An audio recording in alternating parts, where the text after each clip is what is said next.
我明明身价过亿，却被保姆的儿子冒充身份，趁着我妈出差，他不但住我的豪宅，开我的豪车，还在大型比赛的直播现场宣布我的校花女友是他女朋友。在他的引导下，所有人都骂我是个爱装逼的假少爷。对此我无奈一笑，难道低调也有错了？既然那么爱演我的身份，那我就陪你演到底。我跟校草一起参加了最强大学生比赛，一路杀到决赛，而决赛是现场直播 PK， 参赛者每人选一个主题，需要现场背诵和主题有关的诗词，按背的诗词多少加分。第一个上场的是校草王琳，她刚站到镜头前，现场就沸腾了，看得出来她今天是精心打扮过的，无数女生在台下为她呐喊助威，大屏幕上的弹幕也密密麻麻的塞了满屏。但当她正式开始答题的时候，竟然背了2句就卡壳了。我不免疑惑的看向王琳，这种题目对她这个古文系的学霸来说，简直就是送分题，她怎么会？只见她腼腆一笑，对着主持人说：“我实在记不起更多的了，甘愿受罚。”这个环节的惩罚也比较简单，打电话给通讯录上的人，叫来现场帮忙答题就可以了。导播连接上她的手机，弹幕顿时爆发出了比刚才她上场时候还激烈的议论。置顶的手机号竟然是我们学校大美女柳如烟学姐。卧槽，我这翘课来看直播，竟然还能吃到狗粮。王琳看着现场的大屏幕上滚动的弹幕，宠溺的笑了。你们可别把她吓跑了，她会害羞的。这一下可把校友们磕 CP 的心都激起来，纷纷嚷嚷着发糖了发糖了。我摸了摸鼻尖，有些纳闷，今天早上还在给我做早餐的柳如烟，怎么就成了王琳女朋友了？难道她故意不答题，就是为了让人看到她通讯录，误会她和柳如烟的关系？2个月前，王琳在校内网上贴了一张她站在一栋豪宅前的照片，身后是一个准备进门的背对着她的女孩背影。爱吃瓜的校友们一眼就认出了那个背影，扒出了那女孩是柳如烟，加上配文是“我好怕自己配不上她”。校友纷纷猜测他俩是隐秘男女友关系。王琳虽没承认，却也没否认，吊足了校友们的胃口。于是，一夜间，富二代校花柳如烟和学霸男友王琳就成了学校最大的热门话题。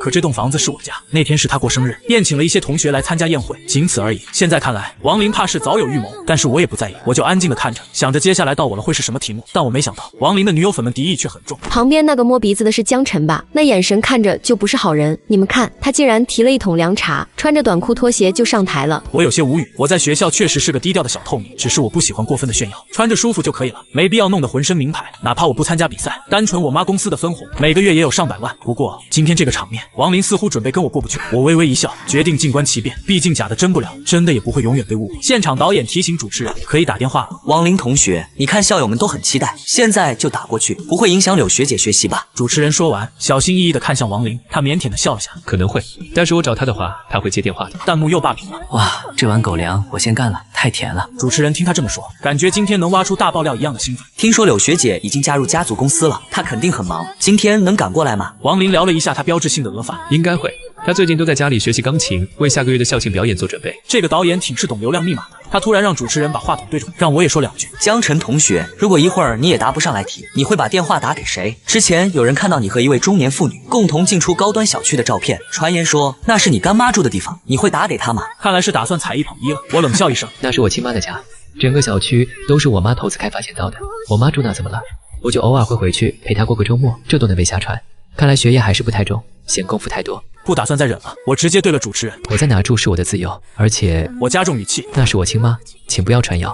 现在应该是先让她把电话打了吧，还没轮到我，不是吗？主持人脸上有些尴尬，显然没想到我会这么不留情面。我本来也不需要给谁好脸色，要不是柳如烟偷偷给我报了名，说我那么强，不能埋没了，我才懒得高调的参加这什么破比赛。这时的弹幕又开始骂我，敢做不敢认啊，年纪轻轻傍富婆，丢尽了我们大学生的脸。导演立马示意主持人把镜头又转到王琳那边了。主持人笑着说，王琳同学，那我们就打了。王琳点点头，现场就响起了手机拨通后的彩铃音乐。你是我心中最美的云彩，让我用心把你留下来。我没忍住，扑哧笑出了声，这绝对不是柳如烟，她可从来不听这种土嗨神曲。弹幕也疯狂了，这是怎么回事？柳学姐那么潮的人用这种铃声，楼上的你不懂了吧？土到极致就是潮。整首歌都唱完了，也没人接听这通电话，主持人赶紧出来打圆场。柳学姐一定是在练琴，不方便接电话，我们晚点再打吧。要不让江同学先答题，说不定答完题柳学姐就回电话了呢。导演赶紧冲我做了手势，示意我答题，这是打算拿我来给王琳顶锅了。我可不惯着他们。不必那么麻烦了，你们不就是想知道我到底有没有干妈吗？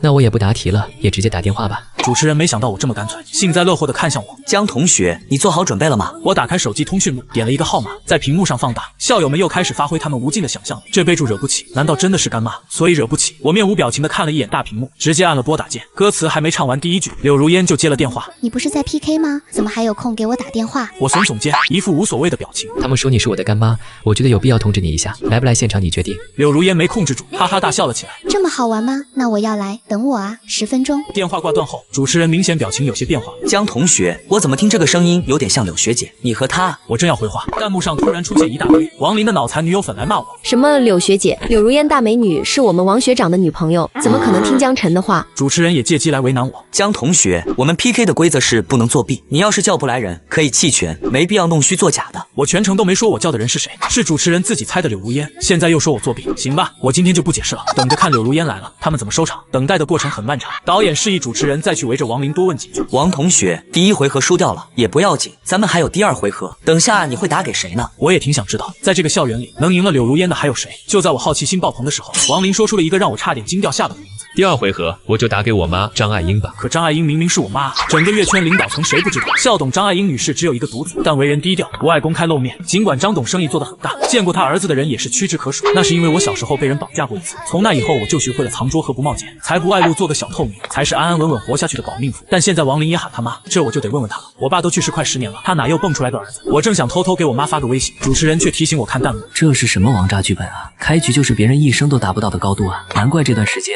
我总是看到校董的车接送王学长上学和放学，原来他真是校董太子爷啊！我哭笑不得，一时竟分不清这是节目组故意安排的整蛊效果，还是王林真的在作死。不管是哪个，以我妈的脾气，知道这件事后都不会轻易放过我。她最讨厌别人打着她的旗号招摇撞骗。主持人抬头看了一眼现场的计时器，出声提醒我：江晨同学，10分钟过去了，你叫的人也没来，要不让我们王林同学先打第二个电话吧？我算是看出来了，他们今天是铁了心要用我来捧王林出圈了。对着主持人，我做了个 OK 的手势，温柔一笑，打呗。我正好也想知道王林和我妈到底有啥关系。手机铃声响起，10几声过后，电话接通了。王林一脸得意的样子，但语气明显是撒娇和恳求，还带着点夹子音。妈，我在学校参加一场 PK， 他们非要请您来一趟，您有空吗？有空，我就在附近办点事，马上到。这声音真的是我妈张爱英女士，这究竟是怎么回事？王林只比我小1岁，我妈不可能在我1岁的时候跟别人生孩子。那时候我被爷爷奶奶带着，我爸妈在外面打拼，两个人形影不离。不行不行，我一会儿也得打给我妈，不然就得拜托我爸托梦了。就在这时，导演突然把镜头对准了舞台下方，大屏幕上出现了一个靓女的身影，她化着精致的淡妆，穿着时髦的连衣裙，盯着我，笑得很灿烂。小陈，刚才路上堵车，我来晚了，你快来帮我提一下呀。我扭头一看，好家伙，柳如烟提着几大袋子奢侈品来了。你还愣着干嘛？这都是给你买的，最新款的衣服、鞋子、手表。刚才不是有人说你不尊重比赛吗？那你现在就去换上，我看谁还说。我快步走过去，一手拎着那几个大袋子，一手牵起柳如烟，累了吧？来，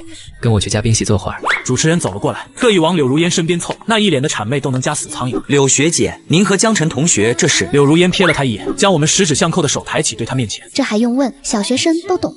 我实在忍不住了，扭过头笑了。这丫头从来都是这样，古灵精怪，不过我喜欢。主持人脸上有些挂不住了，转而看向镜头，语气里有掩饰不住的喜悦和激动。看来今天第一回合我们江晨同学胜出哦，那王林同学可要接受更高级的惩罚了。弹幕瞬间淹没了大屏幕，这是怎么回事？柳学姐走错场子了吗？怎么和江晨牵手了？导演这会儿都掩嘴偷笑。节目的热度持续高涨，直播间人气破100万。随后王林那边开了麦，主持人先接下了话头。才第一回合我们就当提前热身了，后面第二回合我们王同学肯定赢，对吧？小惩罚而已。那王同学，我们现在就去。王林这时才回过神，好，我接受惩罚。咱们的惩罚是什么？主持人带着他走向一旁的大长桌，上面摆放着几个倒满了透明液体的玻璃杯子。王同学，这些都是可以喝的水，但不同的是里面添加了一些有味道的料，酸甜苦辣咸，还有混合口味，就看你运气怎么样了。王林看向那几个玻璃杯子，皱了皱眉，但转瞬一笑。今天我有这么多学妹们支持我，我运气一定会爆棚。他是懂怎么哄女生开心的，就这简单的一句话，弹幕的导向就又偏向了他那边。不过我倒是想看看王林能选中哪一杯。这时柳如烟却捏了捏我的手心，暗示我看导演。只见导演正在用专用耳麦说着什么，那是属于单线联系的话筒，我们谁都听不到导演说了什么。他绝对会选中有糖的那杯水，你信吗？柳如烟扬着眉毛，得意洋洋地看向我。我虽然很少参加这些节目，但也看过很多说他们作弊的报道，所以他这样说我也信，就等着看王林的操作。只见他在玻璃杯前来回转悠了几圈，然后拿起第3杯一饮而尽。随后他一脸满足和开心地宣布，这是学妹们给我的运气，我竟然选中了糖水，你们甜到了我心里。说完他举起双手高过头顶，比划了一个夸张的心。脑残女友粉们被自己心爱的影帝夸赞，瞬间又引起一波霸屏的弹幕。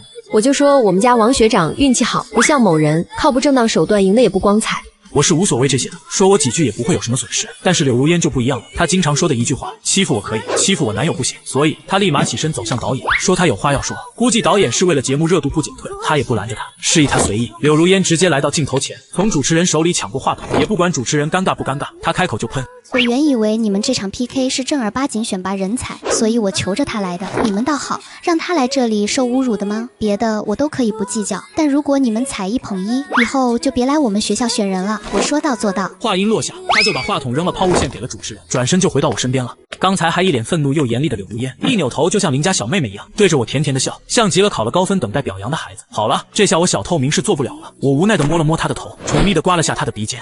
你呀，总是这副急脾气，但是我喜欢。谁让他是柳如烟呢？镜头把我们这一幕也放了出去，弹幕炸了倒是在我意料之中，关键是王林他也坐不住。妍妍，你之前说过的话你都忘了吗？为什么一转眼你就……这话说的就很耐人寻味了。不明就里的女友粉们一听，纷纷开始骂柳如烟见异思迁，抛弃原配。这下轮到我忍不了了，我正要回怼过去，柳如烟拿出手机递给一旁的工作人员。麻烦把我的手机投屏到大屏幕上。等了几十秒，工作人员完成了连接，把手机还给了他。他低头打开相册，一张一张的讲解那些照片。这是前年我过生日，小陈陪我在澳洲。大家都不瞎，看得见照片上面写的日期。这张呢是去年我们在瑞典看极光，还有今年的诺我们在马代潜泳。另外这几张是小陈在家做饭，我洗碗还有这个我们在家和西施犬江宝的合影。我什么时候脚踩2只船了，我都不知道的事，你们那么清楚。我走到镜头前，搂住了柳如烟的肩膀，在她额头落下一吻，然后我也拿出手机，找出当时给她举办生日宴会时的照片，放到镜头前。这是她生日，我给她庆祝。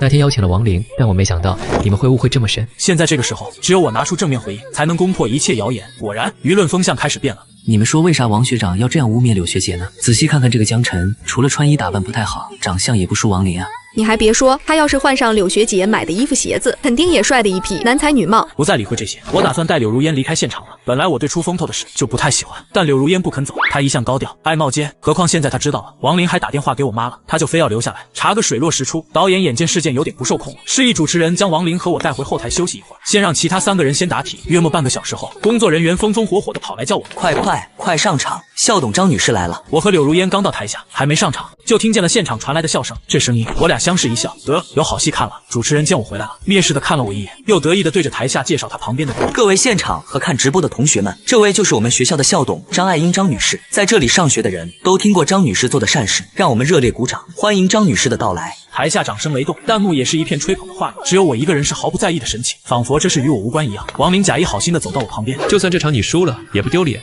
毕竟整个校园内谁都比不过我妈的，何况这是大型的电视节目，就算去不了央视，也有可能被其他电视台选中。别气馁，我们以后还是能做朋友的。这话听着是安慰，实则是居高临下的姿态，可我一点都不生气，毕竟一会儿出丑的可不是我。这时主持人把话筒递给了那个张爱英女士，让她说几句。她接过话筒，像拿着烫手的山芋，神情有些局促，话也说的不是很利索。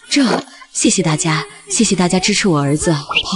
他从小就喜欢这个专业，要是能被你们看上，那是我们王家的福分。妈，王林突然出声打断，夺过话筒说下去。我妈刚从德国回来，时差还没倒好，请大家谅解。现场倒是没什么声音了，但弹幕上却很好看。张董为什么说的是粤语？我记得教册上说张董是北京人，这好像和之前电话里的声音不太一样，不知道是不是我记错了。这怎么是王家？我爸和副校长认识，他说张董老公姓姜啊。我看着弹幕，嘴唇微微上扬，不错，总算还有人有理智，知道我爸姓姜，不然我怎么能叫姜晨？突然镜头对准了我，主持人不知道什么时候已经站到我身边了。姜同学，校董都来了，这一回合你认输吗？我心里仿佛1万只草泥马奔涌而过，认输？我认你个大头鬼！深呼吸2口气，我调匀了自己的心态，接过话筒。有些事不能只看表面，也不要急于下定论，是骡子是马，拿出来溜溜就知道了。说话的时候，我刻意扭过头去看了一眼王林，主持人一脸问号，显然是被我说懵逼了。姜同学，你说的是什么意思？我嗤笑一声，就这水平还当主持人呢？节目组也是挺瞎的。他不是说他是校董张爱英女士吗？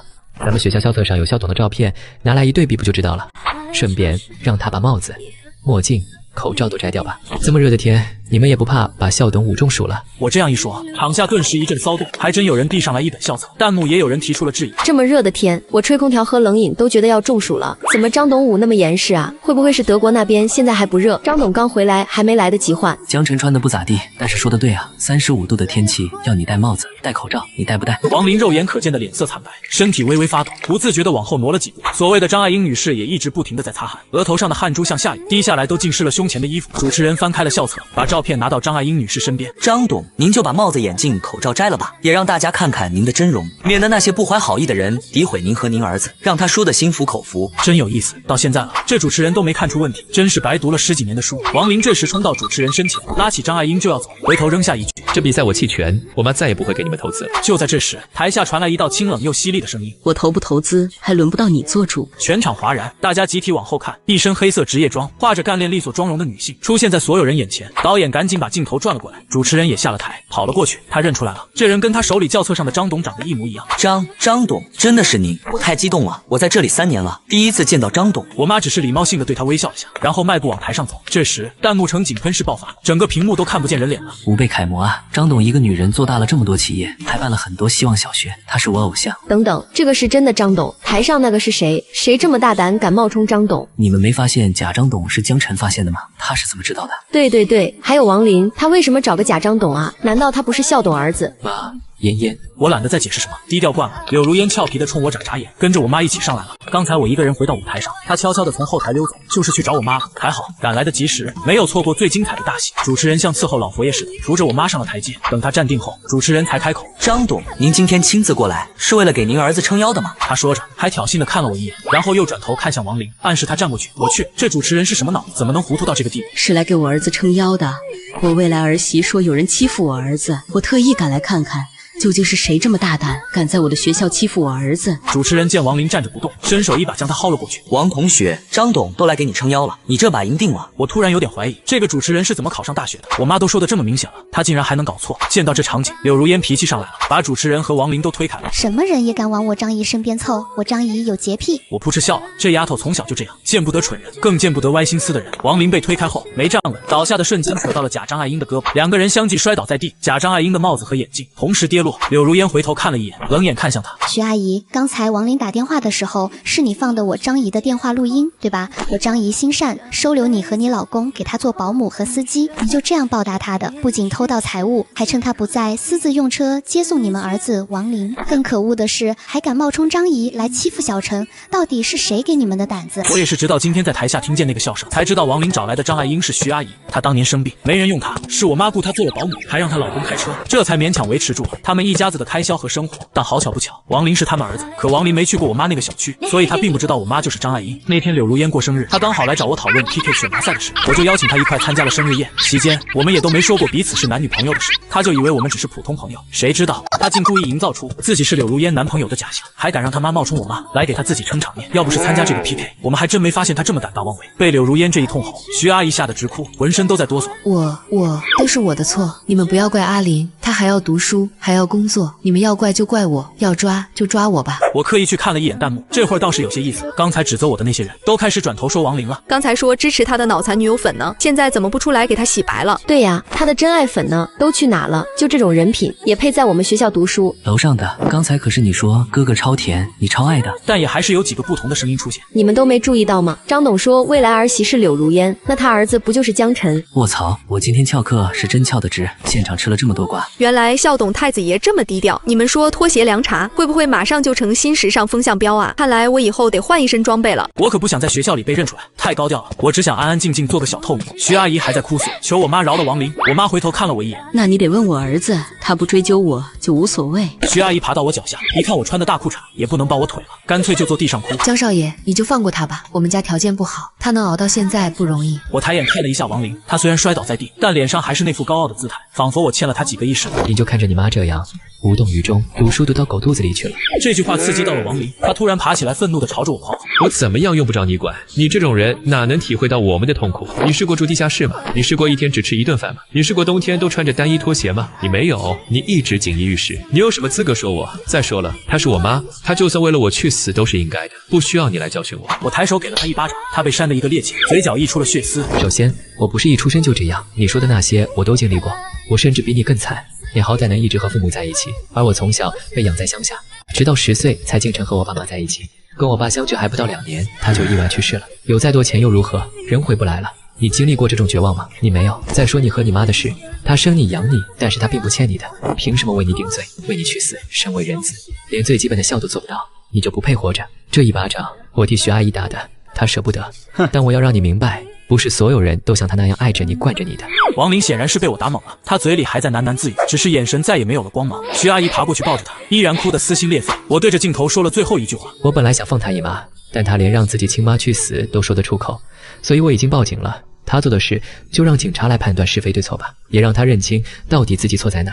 说完，我就跟着我妈和柳如烟走了，留下导演和主持人面面相觑。节目做不完，他们也交不了差，可这跟我也没关系了。我只想低调的做个透明人，但是自从那天后，似乎我在想透明就很难了。不管我走到哪，都有学妹们主动搭讪，甚至还有追到我教室找我要微信。柳如烟气的不行，干脆每天跟我在一起，上课也不分开了。但也架不住有人偷摸给我抛飞眼、传纸条、塞零食，我真是不胜其烦。无奈，我只得休学回家继承家业，老老实实做个富二代。就在我回家后的第2个星期，我妈打了电话过来，儿子，你徐阿姨也被抓了，她为了帮她不成器的儿子，偷了我几10万的首饰拿去卖掉了。